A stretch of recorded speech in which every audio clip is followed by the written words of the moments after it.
రేపటి నుంచి మీ ఇద్దరి మధ్య ఏ గొడవ జరిగినా ఆ గొడవ వల్ల నా పరువు పోయినా గుర్తెట్టుకో, నీ బతుకు నా చేతిలో చాతపడి బొమ్మేరో.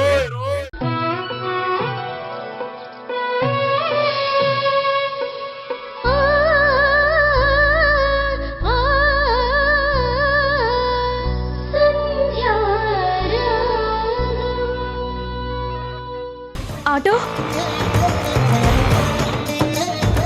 ఏమైంది స్వామీజీ, ఎందుకంత కంగారు పడుతున్నారు? అదిగో అమ్మా, ఆటో ఎక్కుతుంది. ఆవిడ పిలువమ్మా, ఒకసారి వెళ్ళమ్మా. అలాగే స్వామీజీ. Aunty, aunty. ఆంటీ,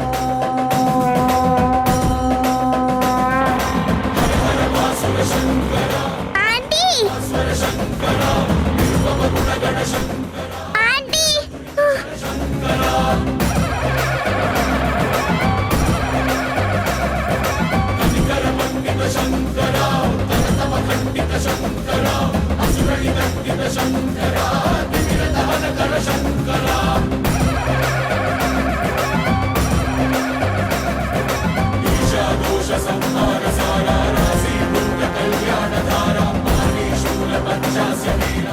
స్వామీజీ, నేను పరిగెత్తుకుంటూ వెళ్ళాను.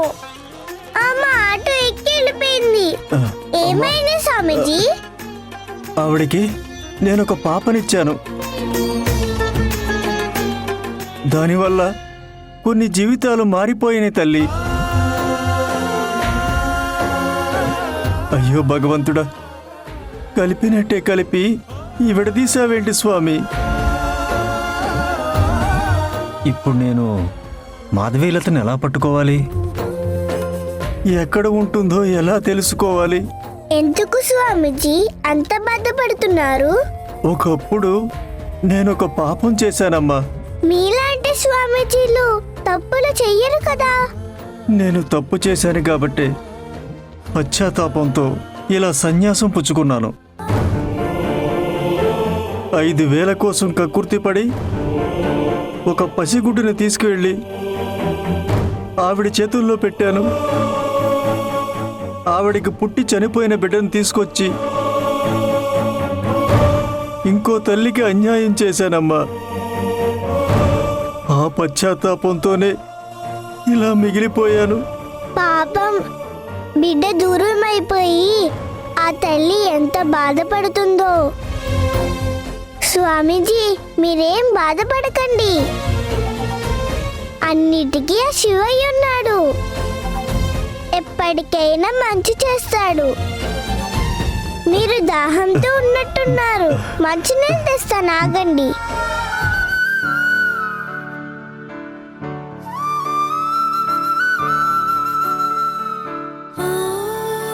స్వామీజీ, తీసుకోండి.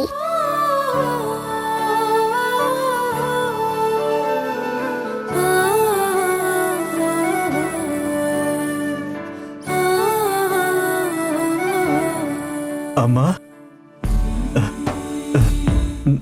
నిన్ను చూస్తుంటేనే నా కడుపు నిండిపోతుందమ్మా. నా గొంతులో దాహాన్ని కూడా గ్రహించి మంచినీళ్ళు తెచ్చిచ్చావు.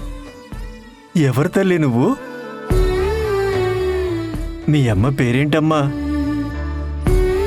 మీ నాన్న పేరేంటి చెప్పమ్మా. స్వామీజీ, నాకెవ్వరూ లేరు. ఎవరూ లేని ఒక ఒంటరి దాన్ని. అయ్యో పరమేశ్వర, ఎందుకయ్యా ఇంకా మంచివాళ్ళని పరీక్షిస్తావు? ఇలాంటి వాళ్ళకి నువ్వే దిక్కు, నువ్వే కాపాడాలి శివయ్య. స్వామీజీ, మీరేం బాధపడకండి. మీరు వెతుకుతున్న ఆవిడ ఏదో ఒక రోజు దొరుకుతుంది, సరేనా? అన్నిటికీ శివయ్య ఉన్నాడు. శివయ్యే అన్ని చూసుకుంటాడు. ఆ, ఆ, వస్తాను స్వామి. మంచిదమ్మా.